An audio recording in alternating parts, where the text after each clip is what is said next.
მოგესალმებით არხზე გემრიელი ცხოვრება. მე ამ არხის დიასახლისი მაკა გახლავართ. თქვენ ახლა ჩემს ნამზადს ხედავთ ეკრანზე. ეს არის კაკაოიანი კროკელინით პატარა შუები.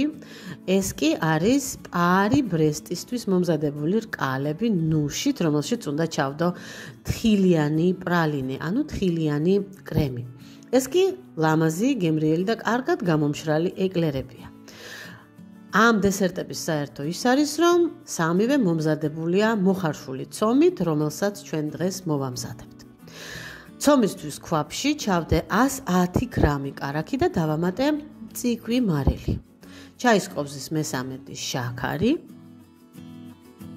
ვანილი, აუცილებლად მე დღეს პაკეტის ფხვნილი მქონდა. შეგიძლიათ ესენცია ან ექსტრაქტი დაამატოთ, თქვენი ნებაა. და ვინაიდან და რადგანაც ცომში არის ცოცხალი კვერცხი და მისი სუნი უნდა გადავფაროთ და სტრუქტურისთვისაც ძალიან კარგია, ემატება ნახევარი ჩაის ყოფზი ნატურალური თაფლი. ჩემ შემთხვევაში ეს არის წაბლის თაფლი, უფრო არომატული და უფრო გემრიელი. ეს ქვაბი ახლა უნდა შევავსოთ 250 მილილიტრი წყლით და გადავიტანოთ საშუალო ცეცხლზე. გავადნოთ კარაქი, მივიყვანოთ ადუღებამდე და ადუღდება თუ არა სითხე, ეგრევე წინასწარ გადაწონილი და გაცრილი 150 გრამი ფქვილი უნდა ჩავყაროთ შიგ. ინტენსიურად მოსარევით უნდა გადავურიოთ და მალევე აი ამ სათქვეფელადან გადავდივარ ხის kovzზე ან ნიჩაბზე. kovzითაც ინტენსიურად ვურევ, ვცდილობ თუ არის ამგვარი წვრილი ფქვილის კურკუშელები დავშალო. ასე ვთქვათ, ცომი იხალება ტაფაზე და ახლოებით 1 წუთის განმავლობაში და როდესაც ქვაბის ძირზე ფქვილი გაიკეთებს თხელ გამჭვირვალე ქერქს, უნდა გადმოვდგათ კიდევ ერთხელ კარგად გემრიელად უნდა გადავურიოთ აი ამ kovzით და არ დაველოდოთ გაციებას, დავიწყოთ წინასწარ მომზადებული 4 კვერცხის შეყვანა, თითო-თითო. თავიდან არაერთგვაროვანი და კურკუშელებიანია მასა. როდესაც მეოთხე კვერცხს შევიყვანთ, სათანადო სისქეზე დადგება, ტემპერატურაც დაიწევს და იქნება კრემივით ერთგვაროვანი. აი ახლა ცომი უკვე მზად არის სამუშაოდ, შეგვიძლია გაგრილებაც არ დავაცადოთ, ეგრევე დავსვათ და გამოვაცხოთ.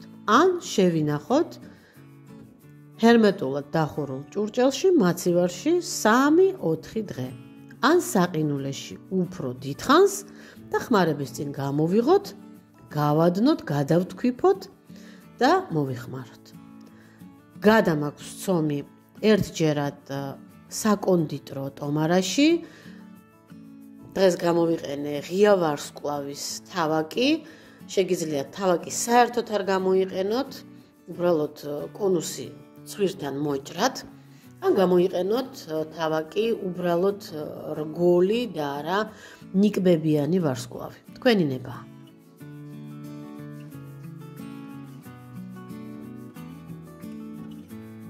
წინასწარ ჰაერღუმელი მაქვს გახურებული 200 გრადუსზე და მომზადებული მაქვს საცხობი ფირფიტა, საცხობი ქაღალდით. ქაღალდს არაფერი არ უსვია. ახლა დავსვათ ჩვენი ეკლერები. რა მსისქე, რა მსიგრძე, რა ფორმის იქნება მოხარშული ცომით ჩვენი დესერტის ფუტლარი, ასე ვთქვათ, ეს ჩვენზეა დამოკიდებული. მე დღეს ეკლერები დავსვი.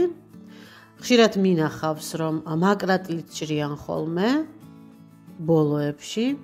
მინახავს ასევე შაქრის პუდრს აყრიან ზემოდან გამოცხობის წინ. მე ამას არ ვაკეთებ, უბრალოდ ჩვეულებრივი ცივი წყლით ვისველებ თითებს და გამოშვერილ წვეროებს მოვალამაზებ. რადგან ეს გამოშვერილი პატარა ჩხირები უმალ დაიწვება და არ იქნება სასიამოვნო. საშუალო იარუსზე 200 გრადუსზე გახურებულ ჰაერღუმელში ვდგამ, კარს ვხურავ და არავითარ შემთხვევაში მზაობამდე კარს არ ვაღებ.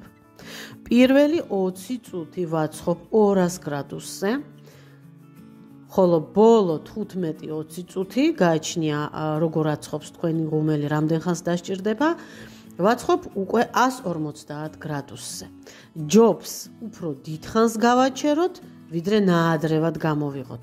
ჯობს აი ესეთი გარუჯული იყოს, ვიდრე ნაადრევად გამოვრთოთ, გამოვაღოთ კარი, გამოვიღოთ და ჩავარდეს ჩვენი ფუდლარები. მოამზადეთ აუცილებლად, მომწერეთ კომენტარები, მე კი გემშვიდობებით, გემრიელ ცხოვრებას გისურვებთ.